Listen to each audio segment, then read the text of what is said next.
نبی اکرم صلی اللہ علیہ وآلہ وسلم نے فرمایا، جب تم میں سے کوئی اپنی بیوی سے جمع کرے تو کہے اللہ کے نام کے ساتھ شروع کرتا ہوں، اے اللہ ہمیں شیطان سے بچا اور شیطان کو اس چیز سے دور رکھ جو تو اس جمع کے نتیجے میں ہمیں عطا فرمائے۔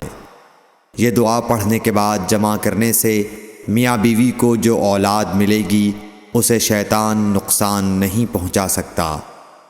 صحیح بخاری حدیث نمبر 141۔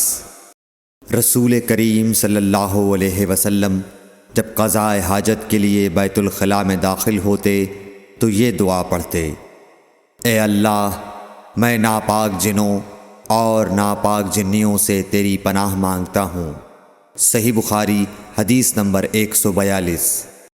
ابن عباس رضی اللہ عنہ سے روایت کرتے ہیں، ابن عباس رضی اللہ تعالی عنہ سے روایت ہے کہ نبی کریم صلی اللہ علیہ وسلم پاخانے میں تشریف لے گئے۔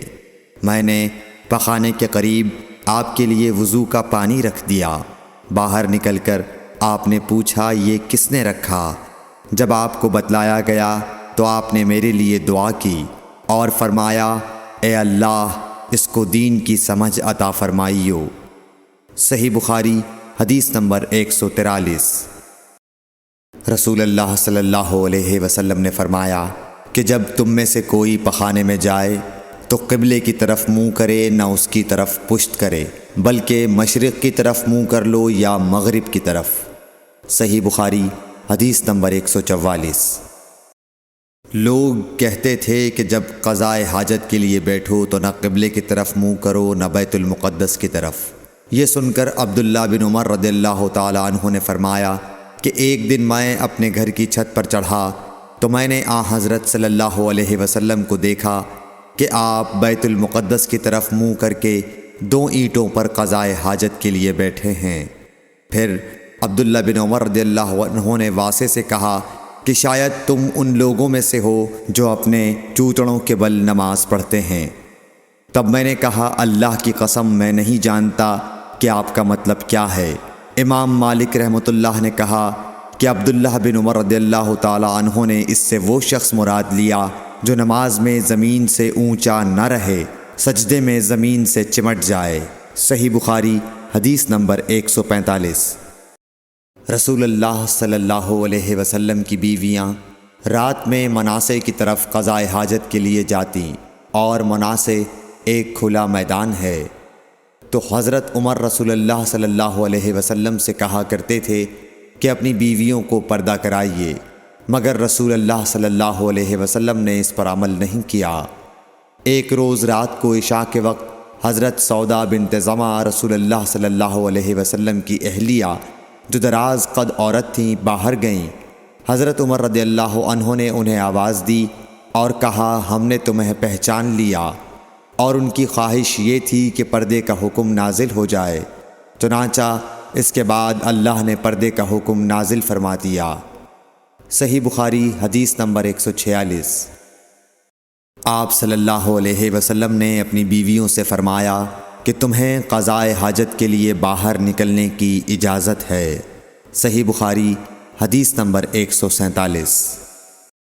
عبداللہ بن عمر رضی اللہ تعالی عنہ فرماتے ہیں کہ ایک دن میں اپنی بہن اور رسول اللہ صلی اللہ علیہ وسلم کی اہلیہ محترمہ حفصہ کے مکان کی چھت پر اپنی کسی ضرورت سے چڑھا تو مجھے رسول اللہ صلی اللہ علیہ وسلم قضاء حاجت کرتے وقت قبلے کی طرف پشت اور شام کی طرف منہ کیے ہوئے نظر آئے۔ صحیح بخاری حدیث نمبر 148۔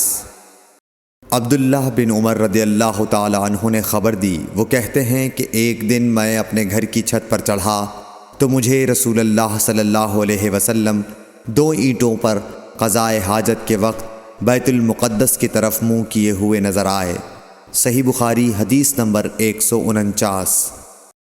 انس بن مالک رضی اللہ تعالی عنہ کہتے تھے کہ جب رسول اللہ صلی اللہ علیہ وسلم رفع حاجت کے لیے نکلتے تو میں اور ایک لڑکا اپنے ساتھ پانی کا برتن لے آتے تھے، مطلب یہ کہ اس پانی سے رسول اللہ صلی اللہ علیہ وسلم طہارت کیا کرتے تھے۔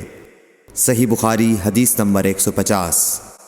السلام علیکم ورحمۃ اللہ وبرکاتہ۔